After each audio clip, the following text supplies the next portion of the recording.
شروع اللہ کا نام لے کر جو بڑا مہربان نہایت رحم والا ہے۔ سلیمان نے کہا کہ ملکہ کے امتحان عقل کے لیے اس کے تخت کی صورت بدل دو، دیکھیں کہ وہ سوج رکھتی ہے یا ان لوگوں میں سے ہے جو سوج نہیں رکھتے۔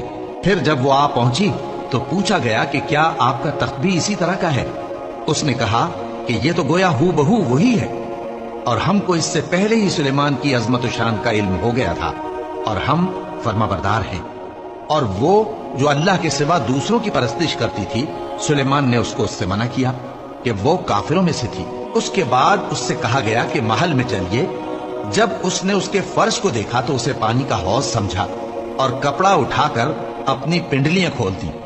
سلیمان نے کہا یہ ایسا محل ہے جس کے نیچے بھی شیشے جڑے ہوئے ہیں۔ وہ بول اٹھی کہ پروردگار، میں اپنے آپ پر ظلم کرتی رہی تھی، اور اب میں سلیمان کے ساتھ اللہ رب العالمین پر ایمان لاتی ہوں۔ اور ہم نے سمود کی طرف ان کے بھائی صالح کو بھیجا کہ اللہ کی عبادت کرو، تو وہ دو فریق ہو کر آپس میں جھگڑنے لگے۔ صالح نے کہا کہ اے قوم، تم بھلائی سے پہلے برائی کے لیے کیوں جلدی کرتے ہو، اور اللہ سے بخشش کیوں نہیں مانگتے تاکہ تم پر رحم کیا جائے؟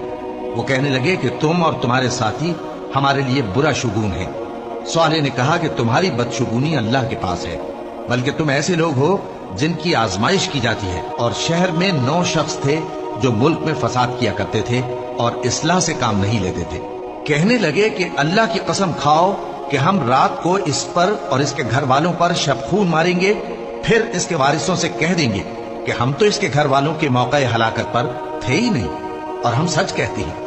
اور وہ ایک چال چلے، اور ہم نے بھی ایک تدبیر کی، اور ان کو کچھ خبر نہ ہوئی۔